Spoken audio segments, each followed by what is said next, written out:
الحمد لله رب العالمين نحمده ونستعينه ونؤمن به ونتوكل عليه ونعوذ بالله من شرور أنفسنا ومن سيئات أعمالنا من يهده الله فلا مضل له ومن يضلل فلا هادي له أشهد أن لا إله إلا الله وحده لا شريك له أشهد أن محمدا عبده ورسوله أرسله بالهدى ودين الحق ليظهره على الدين كله ولو كره المشركون اللهم صل على محمد وعلى آل محمد كما صليت على إبراهيم وعلى آل إبراهيم إنك حميد مجيد اللهم بارك على محمد وعلى آل محمد كما باركت على إبراهيم وعلى آل إبراهيم إنك حميد مجيد أما بعد فإن خير الحديث كتاب الله وخير الهدي هدي محمد صلى الله عليه وسلم وشر الأمور محدثاتها وكل بدعة ضلالة وكل ضلالة في النار يا أيها الذين آمنوا اتقوا الله حق تقاته ولا تموتن إلا وأنتم مسلمون أعوذ بالله من الشيطان الرجيم بسم الله الرحمن الرحيم والضحى والليل إذا سجى ما ودعك ربك وما قلى وللآخرة خير لك من الأولى ولسوف يعطيك ربك فترضى ألم يجدك يتيما فآوى ووجدك ضالا فهدى ووجدك عائلا فأغنى فأما اليتيم فلا تقهر وأما السائل فلا تنهر فأما بنعمة ربك فحدث സത്യവിശ്വാസികളെ സത്യവിശ്വാസിനികളെ സർവശക്തനായ അല്ലാഹുവിന്റെ നിയമങ്ങളും നിർദ്ദേശങ്ങളും കൃത്യമായി കാത്തുസൂക്ഷിക്കണം എന്നുണർത്തുകയാണ്. കോവിഡ് മഹാമാരിയുടെ വ്യാപനത്തിൽ നിന്നും രക്ഷപ്പെടാൻ സർവശക്തനായ റബ്ബ് എത്രയും പെട്ടെന്ന് ലോകത്തിന് മുഴുവനും തൗഫീഖ് നൽകുമാറാവട്ടെ. ഈ ലോകത്ത് ജീവിക്കുന്ന എല്ലാ മനുഷ്യരും സന്തോഷത്തോടുകൂടിയും സമാധാനത്തോടുകൂടിയും ജീവിക്കുവാൻ ആഗ്രഹിക്കുന്നവരാണ്. എന്നാൽ മഹാഭൂരിപക്ഷം ആളുകൾക്കും ഈ സന്തോഷവും സമാധാനവും ലഭിക്കുന്നില്ല. അതിന്റെ പ്രധാനപ്പെട്ട കാരണം പണത്തിന്റെ കുറവോ ആരോഗ്യത്തിന്റെ കുറവോ ഒന്നുമല്ല. ഒരു മനുഷ്യന്റെ ജീവിതത്തിന് യഥാർത്ഥത്തിൽ സന്തോഷവും സമാധാനവും നൽകുന്നത് അവന്റെ മാനസികാവസ്ഥയാണ്. അവന്റെ മനസ്സ് സ്വസ്ഥമാണെങ്കിൽ, ദുരാഗ്രഹങ്ങളില്ലാതെ, വൈരാഗ്യങ്ങളും വെറുപ്പുകളുമില്ലാതെ, ഭയപ്പാടുകളും നിരാശകളുമില്ലാതെ ഒരു മനുഷ്യന്റെ മനസ്സ് സ്വസ്ഥമാണെങ്കിൽ അവൻ എത്ര പാവപ്പെട്ടവനാവട്ടെ, അവൻ എന്തൊക്കെ പ്രയാസങ്ങൾ ഉണ്ടാവട്ടെ, അവന്റെ ജീവിതം സമാധാനമുള്ള സന്തോഷമുള്ള ജീവിതമായിരിക്കും. നമ്മുടെ ചുറ്റുപാടിൽ അങ്ങനെ കുറെ ആളുകളെ നമ്മൾ കാണാറുണ്ട്. ഒന്നുമില്ല, ഒരു കാൽക്കാശിന് ഗതിയില്ലാത്ത ആളായിരിക്കാം, അംഗവൈകല്യമുള്ള ആളായിരിക്കാം, ഒരുപാട് രോഗങ്ങളുള്ള ആളായിരിക്കാം, പക്ഷേ അവൻ ചിരിച്ചുകൊണ്ടായിരിക്കും, അവന്റെ ജീവിതം സമാധാനപൂർണമായിരിക്കും, പരാതികളില്ലാതെ അവൻ ജീവിക്കും. എന്നാൽ നേരെ മറിച്ച് എമ്പാടും പണമുണ്ട്, സ്വാധീനമുണ്ട്, കഴിവുണ്ട്, ആരോഗ്യമുണ്ട്, ഇതൊക്കെ ഉണ്ടായിട്ടും ജീവിതം അസ്വസ്ഥമായി മുന്നോട്ട് പോകുന്ന കുറെ ആളുകളെ നമ്മൾ കാണാറുണ്ട്. അവസാനം പലരും ആത്മഹത്യയിൽ ചെന്ന് അഭയം തേടുന്നു. വേറെ ചില ആളുകൾ മാനസികമായ വിഭ്രാന്തിയിൽപ്പെടുന്നു. വേറെ ചില ആളുകൾ സമൂഹത്തിന് തന്നെ അവർ ഭാരമായി മാറുന്നു, ക്രിമിനലുകളായിട്ട് മാറുന്നു. അങ്ങനെ അവർ അസ്വസ്ഥരായി ജീവിക്കുന്നു. മനുഷ്യന്റെ മനസ്സിന് സ്വസ്ഥത കിട്ടണം. റസൂലുള്ളാഹി സ്വല്ലല്ലാഹു അലൈഹി വസല്ലമ പറഞ്ഞു, ധന്യത എന്ന് പറയുന്നത്, ഒരാൾ ധനികനാവുക എന്ന് പറയുന്നത് ഒരുപാട് പണമോ ഭൗതികമായ വസ്തുക്കളോ ഉണ്ടാകുമ്പോഴല്ല. വലാകിന്നൽ ഗിനാ നഫ്സ്, ധന്യത എന്ന് പറയുന്നത് മനസ്സിന്റെ ധന്യതയാണ് എന്ന് പഠിപ്പിച്ചിരിക്കുന്നു പ്രവാചകൻ സല്ലല്ലാഹു അലൈഹി വസല്ലമ. അത് സത്യമാണെന്ന് നമ്മളൊക്കെ ജീവിതം കൊണ്ട് അനുഭവിക്കുകയും ചെയ്യുന്നുണ്ട്. വിശുദ്ധ ഖുർആൻ അസ്വസ്ഥമായ മനസ്സിന് സമാധാനമാണ്, ശാന്തിയാണ് എന്ന് അല്ലാഹു തആല ഖുർആനിലൂടെ പഠിപ്പിക്കുന്നുണ്ട്. അസ്വസ്ഥമായ, സമാധാനമില്ലാത്ത, ആ മനസ്സിന് സമാധാനം നൽകുന്ന ഒന്നാണ് ഖുർആൻ എന്ന് അല്ലാഹു തആല ഖുർആനിലൂടെ തന്നെ നമ്മളെ ബോധ്യപ്പെടുത്തുന്നത്. അങ്ങനെ മനസ്സിന് വല്ലാത്ത സ്വസ്ഥത നൽകുന്ന, അസ്വസ്ഥമായ മനസ്സിലേക്ക് സമാധാനത്തിന്റെ ഒരു കുളിർമഴയായി പെയ്തിറങ്ങുന്ന ഒരു ചെറിയ അധ്യായമാണ് ഞാൻ നിങ്ങളുടെ മുമ്പിൽ ഓതിക്കേൽപ്പിച്ച സൂറത്തുൽ ളുഹ എന്ന് പേരുള്ള ഈ അധ്യായം. നമുക്കെല്ലാവർക്കും ഈ അധ്യായം, ഈ സൂറത്ത് മനഃപ്പാഠമാണ്. ഒരുപക്ഷെ ഈ സൂറത്തിന്റെ അർത്ഥവും അതിന്റെ ആശയവും നമുക്കെല്ലാവർക്കും അറിയുന്നതായിരിക്കും. ആ അർത്ഥമറിഞ്ഞ്, ആ ആശയമറിഞ്ഞ് ഈ സൂറത്ത് ഏത് പ്രയാസത്തിന്റെ സമയത്ത്, ഏത് ബുദ്ധിമുട്ടുള്ള സമയത്ത് ഒരു മനുഷ്യൻ പാരായണം ചെയ്യുമ്പോഴും അവന്റെ മനസ്സിലേക്ക് സമാധാനത്തിന്റെ ഒരു കുളിർമഴയായി ഈ സൂറത്തിലെ അധ്യായത്തിലെ വചനങ്ങൾ ഓരോന്നും ഇറങ്ങി വരുമെന്ന് അനുഭവങ്ങൾ നമ്മളെ ബോധ്യപ്പെടുത്തും. ഈ സൂറത്ത് പ്രവാചകൻ സല്ലല്ലാഹു അലൈഹി വസല്ലമക്ക് അവതരിപ്പിക്കുന്നത് ഒരു പ്രത്യേക സാഹചര്യത്തിലാണ്. നബി സല്ലല്ലാഹു അലൈഹി വസല്ലമ പ്രവാചകനായി അദ്ദേഹത്തിന് വഹി ലഭിച്ചുകൊണ്ടിരിക്കെ ഇടക്കാലത്ത് കുറച്ചു സമയത്തേക്ക് ആ വഹി നിലച്ചുപോയി. ഇത് പ്രവാചകനെ വല്ലാതെ മാനസികമായി അസ്വസ്ഥനാക്കി. എന്റെ വഹി അള്ളാഹു എന്നെ ഒഴിവാക്കിയോ, എന്താ എനിക്ക് സംഭവിച്ചത്? പ്രവാചകന്റെ മനസ്സ് അസ്വസ്ഥമായി. ഈ സമയത്ത് പ്രവാചകനെ ആശ്വസിപ്പിച്ചുകൊണ്ടാണ് ഈ വചനം വിശുദ്ധ ഖുർആനിൽ അവതരിപ്പിക്കുന്നത് എന്നും അതിന് സമാനമായ മറ്റു ചില സന്ദർഭങ്ങളിലാണ് എന്ന് പറഞ്ഞുകൊണ്ടുമുള്ള ഹദീസുകൾ നമുക്ക് കാണാൻ പറ്റും. ഏകദേശം എല്ലാം ഒരുപോലെ തന്നെയാണ്, വലിയ വ്യത്യാസങ്ങളൊന്നുമില്ല.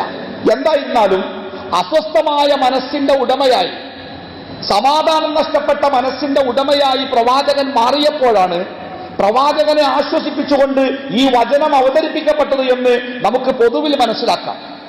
ഈ വചനം തുടങ്ങുന്നത്, ഈ ആയത്ത്, ഈ സൂറത്ത് ആരംഭിക്കുന്നത് ബിസ്മില്ലാഹിർ റഹ്മാനിർ റഹീം. വല്ലുഹ. ലുഹ എന്ന് പറഞ്ഞാൽ ഒരു സമയമാണ്. ആ സമയം ളുഹറിന്റെ തൊട്ടു മുമ്പുള്ള സമയമാണ്. നമ്മൾ സാധാരണ ഇളയുച്ച എന്നൊക്കെ പറയും. വെയിലിങ്ങനെ നല്ല പ്രകാശം നിറഞ്ഞ് ആ വെയിലിന്റെ ചൂടിങ്ങനെ പതുക്കെ പതുക്കെ പതുക്കെ ഉയർന്നു വരുന്ന, എന്നാൽ ഉച്ചയായിട്ടില്ല, ളുഹർ ആയിട്ടില്ല, അതിന്റെ മുമ്പത്തെ സമയമാണ് ളുഹ. നല്ല വെളിച്ചയിക്കാൻ ആ സമയത്ത് പ്രകാശത്തിന്, സൂര്യപ്രകാശത്തിന് നല്ല തെളിച്ചവും വെളിച്ചവും ഉള്ള സമയമാണ് ളുഹ. ആ ളുഹാ സമയത്തെ അള്ളാഹു സത്യം ചെയ്യാൻ വേണ്ടി ഇവിടെ ഉപയോഗിക്കും. ളുഹാ സമയം തന്നെയാണ് സത്യം. നല്ല വെളിച്ചമുള്ള, നല്ല പ്രകാശമുള്ള, തെളിഞ്ഞ ആ സമയത്തെ അള്ളാഹു സത്യം ചെയ്യാൻ ഉപയോഗിച്ചു. അതിനുശേഷം വല്ലൈലി ഇദാ സജാ, രാത്രി അത് ശാന്തമാകുമ്പോൾ ആ രാത്രി തന്നെയാണ് സത്യം. രാത്രി ഇരുട്ടുമൂടി, ശബ്ദങ്ങളില്ലാതെ എല്ലാവരും കിടന്നുറങ്ങി നിശബ്ദമായ രാത്രിയുടെ ആ ശാന്തത. ഒന്ന് പറഞ്ഞത് നല്ല തെളിമയുള്ള പ്രകാശം, രണ്ട് ഇരുട്ടുള്ള ശാന്തമായ രാത്രി. ഇത് രണ്ടിനെയും അല്ലാഹു തആല സത്യം ചെയ്യാൻ ഉപയോഗിച്ചിട്ട് പ്രവാചകനോട് അല്ലാഹു തആല ഒരു കാര്യം പറയാണ്. മാ വദ്ദഅക റബ്ബുക വമാ ഖലാ. മാ വദ്ദഅക റബ്ബുക, നിന്റെ റബ്ബ് നിന്നെ ഉപേക്ഷിച്ചിട്ടില്ല, നിന്റെ റബ്ബ് നിന്നെ ഒഴിവാക്കിയിട്ടില്ല. വമാ ഖലാ, നിന്നോടൊട്ട് ദേഷ്യം കാണിക്കുകയും ചെയ്തിട്ടില്ല. ഇത് പ്രവാചകനോട് പറയുന്ന രൂപത്തിലാണ് ഈ ആയത്തെങ്കിലും ഈ ആയത്തുകൾ പാരായണം ചെയ്യുമ്പോൾ അല്ലാഹു തആല നമ്മളോട് സംസാരിക്കുന്നത് പോലെ നമുക്ക് തോന്നും. പലപ്പോഴും എപ്പോഴാണ് നിരാശ നമ്മളെ ബാധിക്കാറ്, എപ്പോഴാണ് നമ്മുടെ മനസ്സ് അസ്വസ്ഥമാവാറ്? നമുക്കാരുമില്ല, എല്ലാവരും നമ്മളെ ഒഴിവാക്കിയിരിക്കുന്നത്, നമ്മളെ സഹായിക്കാൻ ആരുമില്ല, എനിക്കിന്ന് ജീവിതത്തിലൊന്നും നേടാനില്ല, ഒന്നും കിട്ടാനില്ല എന്നുള്ള മനസ്സിന്റെ തോന്നലുകളാണ് പലപ്പോഴും അസ്വസ്ഥമാക്കുന്നത്. അപ്പൊ അള്ളാഹുവിന്റെ ആശ്വസിപ്പിക്കലാണ്. എന്താ ആശ്വസിപ്പിക്കല്? മാ വദ്ദഅക റബ്ബുക, നിന്റെ റബ്ബ് നിന്നെ ഉപേക്ഷിച്ചിട്ടില്ല. വമാ ഖലാ, നിന്നോടൊട്ട് ദേഷ്യം കാണിച്ചിട്ടുമില്ല. ഒന്നുമില്ലാത്ത അവസ്ഥയിലെ, ആരും സഹായിക്കാനില്ലാത്ത അവസ്ഥയിൽ, മാതാവിന്റെ ഗർഭാശയത്തിൽ ഒരേകകോശ ജീവിയായി, ഒരു ഭ്രൂണമായി, ആരുമില്ലായിരുന്നു സഹായിക്കാൻ, ആർക്കും അറിയില്ലായിരുന്നു സഹായിക്കാൻ, ആർക്കും കഴിയില്ലായിരുന്നു. ആ സമയത്ത് നമ്മളെ സംരക്ഷിച്ച് സംരക്ഷിച്ച് സംരക്ഷിച്ച് ഈ അവസ്ഥയിൽ കൊണ്ടുവന്ന ആളെ പടച്ചോൻ. ആ അള്ളാഹു പറയാണ്, അള്ളാഹു നിന്നെ ഉപേക്ഷിച്ചിട്ടില്ല, നിന്നോട് ദേഷ്യം പുലർത്തിയിട്ടുമില്ല. വലൽ ആഖിറതു ഖൈറുൽ ലക മിനൽ ഊലാ. പ്രവാചകനെ അള്ളാഹു സമാധാനിപ്പിക്കുക. നിന്റെ ആദ്യ കാലഘട്ടം അഥവാ ഈ ദുനിയാവിലുള്ള നിന്റെ ജീവിതമുണ്ടല്ലോ, ആ വലൽ ആഖിറതു ഖൈറുൽ ലക മിനൽ ഊലാ. വൽ ആഖിറതു, വരാനിരിക്കുന്ന നിന്റെ ജീവിതം, വരാനിരിക്കുന്ന നിന്റെ നാളെകൾ, അത് പരലോകത്താവാം. ആ നാളെകളാണ് ഇന്നുകളെക്കാൾ, ഇന്ന് നീ അനുഭവിക്കുന്ന ചില പ്രയാസങ്ങളും ബുദ്ധിമുട്ടൊക്കെ ഉണ്ട്, ഇതിനേക്കാൾ ഉത്തമമായ ഒരു നാളെ നിനക്ക് ഞാൻ തരാനിരിക്കുന്നുണ്ട്.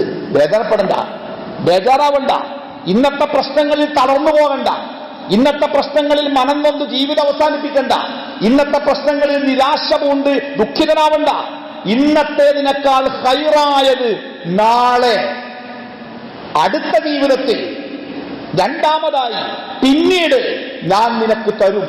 ഈ ആയത്തിനെ പല നിലക്ക് വ്യാഖ്യാനിക്കുന്നുണ്ട്. പ്രവാചകന്റെ ജീവിതത്തിന്റെ ആദ്യകാലത്തെക്കാൾ നല്ല ഒരവസ്ഥ പ്രവാചകന്റെ ജീവിതത്തിന്റെ അവസാന കാലത്ത് കൊടുക്കും എന്നാണ് ഈ ആയത്തിന്റെ അർത്ഥമെന്നും, അതല്ല ഈ ലോകത്തിലെ ജീവിതത്തിനേക്കാൾ നല്ല ഒരു ജീവിതം നാളെ പാരത്രിക ജീവിതത്തിൽ പ്രവാചകൻ അള്ളാഹു കൊടുക്കും എന്നാണ് അർത്ഥമെന്നും വിശദീകരിക്കുന്നു. രണ്ടായിരുന്നാലും നമ്മളെ സംബന്ധിച്ച് മനസ്സിലാക്കേണ്ടത് അള്ളാഹു താല തരും, അള്ളാഹു താല തരും. അള്ളാഹു നമ്മളെ കൈവെടിഞ്ഞിട്ടില്ല, അള്ളാഹു ഒഴിവാക്കിയിട്ടില്ല. അള്ളാഹുവിന്റെ സഹായം ഉണ്ടാകുമെന്ന ആ പ്രതീക്ഷയോടെ പ്രത്യാശയോടുകൂടി ജീവിക്കുവാൻ ഈ ആയത്ത് നമ്മളെ പ്രേരിപ്പിക്കുന്നുണ്ട്. വലസൗഫ യുഅതീക റബ്ബുക ഫതർലാ, വലസൗഫ യുഅതീക റബ്ബുക, തീർച്ചയായും നിന്റെ റബ്ബ് നിനക്ക് തരും, തീർച്ചയായും നിന്റെ റബ്ബ് നിനക്ക് തരും. നീ ആഗ്രഹിക്കുന്നത്, നിനക്ക് വേണ്ടത്, നിനക്ക് ഗുണകരമായത് നിന്റെ റബ്ബ് നിനക്ക് തരും. ഫതർലാ, അപ്പോൾ നീ സംതൃപ്തനാകും. എനിക്കൊന്നിനും കഴിവില്ലല്ലോ, എനിക്കൊന്നും കിട്ടിയില്ലല്ലോ, നിന്റെ അടുത്തൊന്നുമില്ലല്ലോ, ഞാൻ ഒന്നിനും കഴിവില്ലാത്തവനാണല്ലോ, വേണ്ട. വലസൗഫ യുഅതീക റബ്ബുക ഫതർലാ, ഇത് പ്രവാചകനെ അഭിസംബോധന ചെയ്തുകൊണ്ടാണ് അള്ളാഹു പറയുന്നതെങ്കിലും ഇത് ഖുർആൻ പാരായണം ചെയ്യുന്ന എല്ലാവർക്കും ബാധകമാണ്. അള്ളാഹു തരും, അള്ളാഹു തരാൻ കഴിവുള്ളവനാണ്, അള്ളാഹു തരും. നമുക്ക് ഗുണകരമായതെന്തോ അത് അള്ളാഹു തആല തരും. അതൊരു പ്രതീക്ഷയാണ്. ആ പ്രതീക്ഷയാണ് നമ്മളെ മുന്നോട്ട് ജീവിക്കുവാൻ പ്രേരിപ്പിക്കുന്നത്. വലസൗഫ യുഅതീക റബ്ബുക ഫതർലാ, അപ്പൊ നമ്മൾ തൃപ്തിയടയും അല്ലേ? അത് ചിലപ്പോൾ ഇവിടെ ആവാം, ചിലപ്പോൾ നാളെ പാരത്രിക ലോകത്തെ സ്വർഗമാവാം. സ്വർഗം ഇങ്ങനെ കാണിച്ചു കൊടുത്തിട്ട് ആ സ്വർഗത്തിലെത്തിയ ആൾക്കാരോട് അള്ള ചോദിക്കുന്ന, ഇനി എന്താ ഞങ്ങൾക്ക് വേണ്ടത്? അപ്പൊ അവര് പറയും, പടച്ചോനെ ഇനി എന്താ ഞങ്ങൾക്ക് വേണ്ടത്? ഇതിലേറെ എന്താ ഞങ്ങൾക്ക് ഇനി കിട്ടാനുള്ളത്? അവർ സമ്പൂർണമായി തൃപ്തരാണ്. അങ്ങനെ അള്ളാഹു നിനക്ക് തരും അല്ലേ? എന്നിട്ട് അള്ളാഹു തആല പറയണേ, അലം യജിദ്ക യതീമൻ ഫആവാ, ഒരനാഥനായി, ബാപ്പയും ഉമ്മയും ഇല്ലാത്ത ഒരനാഥനായിരുന്നില്ല നീ, അവിടെ നിന്ന് നിനക്ക് ഞാൻ ആശ്രയം തന്നില്ലേ? അബൂ ത്വാലിബിലൂടെ, അബ്ദുൽ മുത്തലിബിലൂടെ, അല്ലേ, ഖദീജയിലൂടെ പ്രവാചകൻ അല്ലാഹു തആല ആശ്വാസം നൽകി. നമ്മളൊക്കെ അങ്ങനെയായിരുന്നു, ഒന്നുമില്ലാതെ ഈ ലോകത്ത് ഒന്ന് കമിഴ്ന്ന് കിടക്കാൻ പോലും കഴിവില്ലാതെ, മുഖത്തേക്ക് ഒരു തുണിക്കഷ്ടം വീണാൽ അതൊന്ന് മാറ്റിവെക്കാൻ പോലും കഴിവില്ലാതെ, മൂത്രമൊഴിക്കാനും കാഷ്ടിക്കുവാനും സ്വന്തമായി കഴിവില്ലാതെ, ഒന്നിനും പറ്റാത്തവരായി ഈ ലോകത്ത് വന്നവരാ നമ്മള്. അന്നൊക്കെ നമുക്ക് ആശ്രയമായി, സഹായമായി അല്ലാഹു തആല ഓരോരുത്തരെ ഓരോ സമയത്ത്, ബാപ്പണ്ടായിനി, ഉമ്മണ്ടായിനി, അമ്മണ്ടായിനി, എളാപ്പണ്ടായിനി, അങ്ങനെ ജീവിതത്തിന്റെ ഓരോ ഘട്ടങ്ങളിൽ നമ്മൾ ഒറ്റക്കായി എന്ന് തോന്നുന്നിടത്ത് സഹായമായി, സാന്ത്വനമായി, താങ്ങായി അല്ലാഹു തആല തരും. തന്നിട്ടില്ലേ? ഇഷ്ടം പോലെ പ്രവാചകനോട് അല്ലാഹു പറയാണ്, നീ യതീമായിരുന്നു, നാം നിന്നെ ചേർത്തു പിടിച്ചില്ലേ, നിനക്ക് സംരക്ഷണം നൽകിയില്ലേ? എന്താണ് നേർമാർഗം എന്നൊന്നും അറിയാതെ, ശരിയായ വഴി അറിയാതെ ജീവിക്കുന്നവനായിരുന്നു നീ. അപ്പൊ ഞാൻ നിനക്ക് നേർമാർഗം കാണിച്ചു തന്നില്ലേ? നോക്കൂ, നമ്മളെ പോലെ എത്രയോ ആൾക്കാരുണ്ട് ഈ ലോകത്ത്, നമ്മളെക്കാട്ടില് ബുദ്ധിയുണ്ട്, കഴിവുണ്ട്, ഒക്കെ ഉണ്ട്. പക്ഷേ അവർക്ക് നേർമാർഗം കിട്ടിയിട്ടില്ല, ഹിദായത്ത് കിട്ടിയിട്ടില്ല. അത് അല്ലാഹു തആല തന്നില്ലേ? അതിലേറെ എന്താ ഈ ലോകത്ത് വേറെ കിട്ടാല്ലേ? അല്ലേ? പ്രവാചകനോട് അല്ലാഹു പറയാണ്, വഴി അറിയാത്തവനായാണ് നിന്നെ കണ്ടത്, അപ്പൊ നിനക്ക് നേർമാർഗം കാണിച്ചു തന്നു. ഒരു സഹായമല്ലാതെ, ഒരു മാർഗമല്ലാതെ, ജീവിക്കുവാൻ ഗതിയില്ലാതെ, മറ്റുള്ളവരെ ആശ്രയിച്ചു മാത്രം ജീവിക്കേണ്ട ഒരു അവസ്ഥ നിനക്കുണ്ടായിരുന്നു. ഫാഗിന, അപ്പോൾ ഞാൻ നിന്നെ ധന്യനാക്കി അല്ലേ? റസൂലുള്ളാഹി നോക്കി, ബാപ്പി ഇമ്മില്ലാതെ മക്കയിലെ കുന്നിൻ ചെരുവിലൂടെ ആടുകളെ മേച്ച് നടക്കുന്ന ഒരാട്ടിടയനായിട്ടാ ജീവിതം തുടങ്ങിയത്. ഒന്നുമില്ലായിരുന്നു, ഭക്ഷണം കഴിക്കാൻ ഗതിയില്ലാത്തവരായിരുന്നു. ആ പ്രവാചകനെ അല്ലാഹു തആല ഘട്ടം ഘട്ടമായി അങ്ങനെ സമ്പന്നനാക്കി അവസാനം ഖദീജയുടെ കച്ചവടക്കാരനായി ഖദീജയുടെ മക്കയിലെ ഏറ്റവും വലിയ പണക്കാരിയായ ഖദീജയുടെ ഭർത്താവാക്കി. അതിനുശേഷം മദീനയിലെത്തി ഇസ്ലാമിക സാമ്രാജ്യത്തിന്റെ ഉടമസ്ഥനാക്കി. അനേക യുദ്ധങ്ങളിൽ അനേകം സമ്പത്ത് കൈകാര്യം ചെയ്യുവാൻ അവകാശമുള്ള ധനികനാക്കി മാറ്റി, ധന്യനാക്കി മാറ്റി. അതാ അള്ളാഹ് പറഞ്ഞേ, ഒന്നുമില്ലായ്മയിൽ നിന്ന് നിന്നെ ഞാൻ, അല്ലേ, ഇത് നമുക്കൊക്കെ ബാധ കേട്ടോ. ഒന്നുമില്ലായ്മയിൽ നിന്ന് അല്ലാഹു തആല നമ്മളെങ്ങനെ പടിപടിയായിട്ട് കൊണ്ടുപോവാ. നമ്മൾ നിരാശരാവണ്ട. എനിക്കാരുമില്ല, എനിക്കൊന്നുമില്ല, എനിക്കൊരു ഗതിയില്ല, ഞാൻ എന്തിനാ ജീവിക്കണേ, എന്താ ജീവിച്ചിട്ട് കാര്യം, വേണ്ട. അല്ലാഹു തആല ഇങ്ങനെ പടിപടിയായി അവൻ ആശ്രയം നൽകും. അപ്പോ ഈ ആയത്ത്, ഈ സൂറത്ത്, ഇത് റസൂലുള്ളാഹി സ്വല്ലല്ലാഹു അലൈഹി വസല്ലമയോട് സംസാരിക്കുന്ന രൂപത്തിലാണ് ആയത്തുകളെങ്കിലും ആ ആയത്തുകൾ നമ്മുടെ മനസ്സിന് സമാധാനമായി കുളിർമഴയായി പെയ്തിറങ്ങും. അല്ലാഹു ധന്യമായ മനസ്സിന്റെ ഉടമസ്ഥരാവാൻ നമുക്കെല്ലാവർക്കും തൗഫീഖ് നൽകുമാറാവട്ടെ. അൽഹംദുലില്ലാഹ് വസ്സലാത്തു വസ്സലാമു അലാ റസൂലില്ലാഹ് വഅലാ ആലിഹി വസ്വഹ്ബിഹി അജ്മഈൻ. അമ്മാ ബഅദു അയ്യുഹന്നാസ് ഇത്തഖുല്ലാഹ്. ഇത്രയും കാര്യങ്ങളിലൂടെ പ്രവാചകന്റെ മനസ്സിന് ആശ്വാസം പകർന്ന ശേഷം അള്ളാഹു പ്രവാചകനോട് പറയുന്ന 2-3 കാര്യങ്ങളുണ്ട്. ഫഅമ്മൽ യതീമ ഫലാ തഖ്ഹർ. അപ്പോൾ ഫഅമ്മൽ യതീമ, അപ്പോൾ യതീമായ ഒരു കുട്ടിയെ ഫലാ തഖ്ഹർ, നീ അമർത്തിപ്പിടിച്ച് അടിമയായി ഒതുക്കി വെക്കരുത് എന്ന് പറഞ്ഞാൽ, യതീമായ ഒരു കുട്ടി, യതീം എന്ന് പറഞ്ഞാൽ ആരാണ്? ചെറുപ്പത്തിൽ ബാപ്പ മരിച്ചുപോയ 18 വയസ്സ് പൂർത്തിയായിട്ടില്ലാത്തൊരു കുട്ടിക്ക് സാധാരണ നമ്മുടെ നിയമപ്രകാരം യതീം എന്ന് പറയാം. ആ യതീമായ ഒരു കുട്ടി നിരാശ്രയനാണ്. ഓന് ബാപ്പല്ല, ഓന് സംരക്ഷണം കിട്ടാൻ ആളില്ല, ഓനെ സ്നേഹിക്കാൻ ആളില്ല, അതൊരു പ്രശ്നമാണ്. ആ യതീമായ അവസ്ഥയിലായിരുന്നു നീയും. പ്രവാചകനോട് പറയാണ്, ആ യതീമായ അവസ്ഥയിൽ നിന്നാണ് നീ ഇങ്ങനെ കടന്നു വന്നത്. അതുകൊണ്ട് യതീമുകൾ ഇപ്പോഴുണ്ട്. ആ യതീമുകളെ നീ അധികാരം കൊണ്ട് അടക്കി വെക്കരുത്. അവരെ സ്നേഹിക്കണം, അവരെ ചേർത്തു പിടിക്കണം, അവരെ സമാധാനിപ്പിക്കണം. തീർന്നില്ല, ജീവിക്കുവാൻ ഗതിയില്ലാതെ എന്തെങ്കിലും തരണമെന്ന് പറഞ്ഞ് നമ്മുടെ മുമ്പിൽ വന്ന് കൈ നീട്ടുന്നവരെ ഫലാ തൻഹർ, അവരെ ആട്ടിയോടിക്കാൻ പാടില്ല. കാരണം അങ്ങനെ ഒരു വഴിയിലൂടെയാണ് നമ്മളൊക്കെ വന്നത്. ഒന്നിനും കഴിയാത്തവരായില്ലേ, ഓർമ്മ ഉണ്ടാവില്ല. മൂത്രമൊഴിക്കണമെങ്കിൽ നമ്മൾ ഉറക്ക കരയും. അപ്പൊ ഉമ്മ വന്നു നോക്കൂ, എന്തിനാ കരയണ്? അപ്പൊ ഉമ്മാക്ക് മനസ്സിലായി മൂത്രമൊഴിക്കാനാ. അപ്പൊ ഉമ്മ നമ്മളെ പുറത്തു കൊണ്ടുപോയിട്ട് കാലും വരുത്തി മൂത്രമൊഴിപ്പിച്ചൊരു കാലം നിങ്ങൾക്ക് ഓർമ്മല്ലേ? ഒരു മൂത്രമൊഴിക്കാൻ പോലും കഴിവില്ലാത്തൊരു കാലം നമുക്കുണ്ടായിരുന്നു, അല്ലേ? അവിടുന്നൊക്കെ നമ്മളിങ്ങനെ പടിപടിയായി അല്ലാഹു തആല നമ്മളെങ്ങനെ വളർത്തിക്കൊടുന്നല്ലേ? ആ നിസ്സഹായ അവസ്ഥയിൽ ഇട്ടതല്ലോ. അവിടുന്ന് അല്ലാഹു തആല നമ്മളെങ്ങനെ കൊണ്ടുവന്നതാ. അതുകൊണ്ട് ഒരു സഹായം ചോദിച്ച് നിന്റെ മുമ്പിൽ ഒരാൾ വന്നാൽ അട്ടിയോടിക്കരുത്. സാധിക്കുമെങ്കിൽ കൊടുക്കണം, നീട്ടിയ കൈ മടക്കരുത്. സാധിക്കുമെങ്കിൽ കൊടുക്കണം, സാധിക്കൂലെങ്കിലോ കൊടുക്കാനൊന്നുമില്ല, എന്നാലോ നല്ല വാക്ക് പറയണം. എന്റെ അടുത്ത് ഒന്നുമില്ലട്ടോ, ഞാൻ പിന്നെ തരണ്ടിട്ടോ, നിങ്ങൾ അവിടെ പോയിക്കോളി, അവിടുന്ന് കിട്ടുട്ടോ.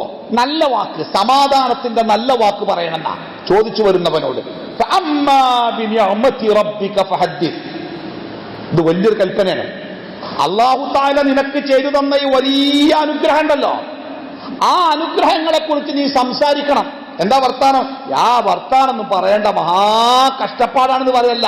എന്താ വർത്താനം? അൽഹംദുലില്ലാഹ്, സുഖാണ്. ലേശൊക്കെ സാമ്പത്തിക പ്രയാസം ഉണ്ടെങ്കിലും പട്ടിണില്ലാതെ ജീവിച്ചു പോകുന്നുണ്ട്. ചില രോഗത്തിന്റെ പ്രശ്നമൊക്കെ ഉണ്ടെങ്കിലും അൽഹംദുലില്ലാഹ് വലിയ കുഴപ്പമൊന്നുമില്ല, നടക്കാനൊക്കെ വയ്ക്കുന്നുണ്ട്. കുടുംബത്തിന് ഇത്തിരി ബുദ്ധിമുട്ടൊക്കെ ഉണ്ടെങ്കിലും അൽഹംദുലില്ലാഹ് റാത്തായിട്ട് മുന്നോട്ട് പോകുന്നുണ്ട്. എപ്പോഴും പോസിറ്റീവായിട്ട് സംസാരിക്കാം. അതിന്റെ കാര്യമൊന്നും പറയണ്ട, അത് വളരെ മോശം, വെയ്യ, രോഗമാണ്, ഇടങ്ങേറാണ്, അങ്ങനെ ചില ആൾക്കാർ പയ്യാറം തന്നെ പറയുള്ളൂ. അത് വലിയ നന്ദികേടാണ്. നന്ദി എന്ന് പറഞ്ഞാൽ എന്താ നിങ്ങള്? റസൂലുള്ളാഹി പറഞ്ഞു, അള്ളാഹു നിനക്ക് തന്ന അനുഗ്രഹത്തിന്റെ അടയാളം നിന്റെ ജീവിതത്തിൽ കാണണം. അത് വാക്കുകൊണ്ടും പ്രവൃത്തി കൊണ്ടും ആവാം. അപ്പോ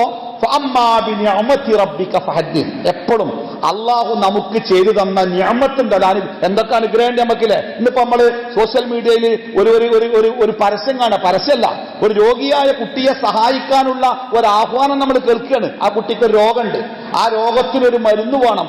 ഒരു ഡോസ് മരുന്നിന് 16 കോടി റുപ്യ. 16 കോടി റുപ്യ. നിങ്ങൾ ആലോചിച്ചൊക്കെ, ആ രോഗം നമുക്കെങ്ങാനും ബാധിച്ചാൽ എന്താ അവസ്ഥ? മരുന്നുണ്ട്, പക്ഷെ മരുന്ന് ഒരു ഡോസിന്റെ വില 16 കോടി. നമ്മളെ വാപ്പാക്ക് വാങ്ങാൻ പറ്റുമോ? നമ്മുടെ അമ്മക്ക് വാങ്ങാൻ പറ്റുമോ? കുടുംബത്തിന് വാങ്ങാൻ പറ്റുമോ? അല്ലേ? അങ്ങനെയാണ്. അപ്പൊ വളരെ പ്രയാസപ്പെടുന്ന ആൾക്കാർ നമ്മളെ ചുറ്റുഭാഗത്തൊക്കെ ഉണ്ട്. പക്ഷെ നമ്മൾ സ്വസ്ഥമാണ്, സമാധാനമാണ്, നമുക്ക് ഇടങ്ങേറില്ല, നമുക്ക് പ്രയാസമല്ല. അതുകൊണ്ട് നമ്മൾ എപ്പോഴും എന്ത് പറയണം? സംസാരിക്കുമ്പോൾ പോസിറ്റീവായി, അൽഹംദുലില്ലാ സുഖാണ്, ഖൈറാണ്, കുഴപ്പമൊന്നുമില്ല, അങ്ങനെ സുഖമായിട്ട് പോണ്, അങ്ങനെ എപ്പോഴും പോസിറ്റീവായിട്ട് മാത്രം സംസാരിക്കുക. അത് കാരണം എന്താ അറിയോ? നമ്മളെ ജീവിതത്തിലെ നെഗറ്റീവുകളിലൊക്കെ അള്ളാഹു നമുക്ക് താങ്ങായിട്ടുണ്ട്. നമ്മുടെ ജീവിതത്തിൽ നമ്മൾ ഒറ്റക്കായപ്പോഴൊക്കെ അള്ളാഹു നമുക്ക് കൂട്ടായിട്ടുണ്ട്. നമ്മുടെ ജീവിതത്തിൽ നമ്മുടെ പിടുത്തം വിട്ടുപോയപ്പോഴൊക്കെ അള്ളാഹു നമ്മളെ പിടിച്ച് ചേർത്ത് നിർത്തിയിട്ടുണ്ട്. നമ്മുടെ ജീവിതത്തിൽ ആരോരുമില്ലാത്തവരാണ് എന്ന് തോന്നിയപ്പോഴൊക്കെ അള്ളാഹു തല നമുക്ക് ആളുകളെ ഉണ്ടാക്കിയിട്ടുണ്ട്. അതുകൊണ്ട് നമ്മൾ എന്ത് ചെയ്യണം? അള്ളാഹു തആല നമുക്ക് ചെയ്തു തന്ന നിഅമത്തുകളെ കുറിച്ച് നമ്മൾ എപ്പോഴും സംസാരിച്ചുകൊണ്ടേയിരിക്കണം, അല്ലേ? അല്ലാഹു സുബ്ഹാനഹു വ തആല അള്ളാഹുവിന്റെ അനുഗ്രഹങ്ങൾക്ക് നന്ദി കാണിക്കുന്ന യഥാർത്ഥ വിശ്വാസികളിൽ നമ്മെ ഏവരെയും ഉൾപ്പെടുത്തി അനുഗ്രഹിക്കുമാറാവട്ടെ. اللهم اغفر للمؤمنين والمؤمنات والمسلمين والمسلمات والأحياء منكم والأموات إنك مجيب الدعوة يا قاضي الحاجات اللهم تقبل منا إنك أنت السميع العليم وتب علينا إنك أنت التواب الرحيم واغفر لنا يا غافر المذنبين وصلى الله على محمد وعلى آله وصحبه أجمعين الحمد لله رب العالمين.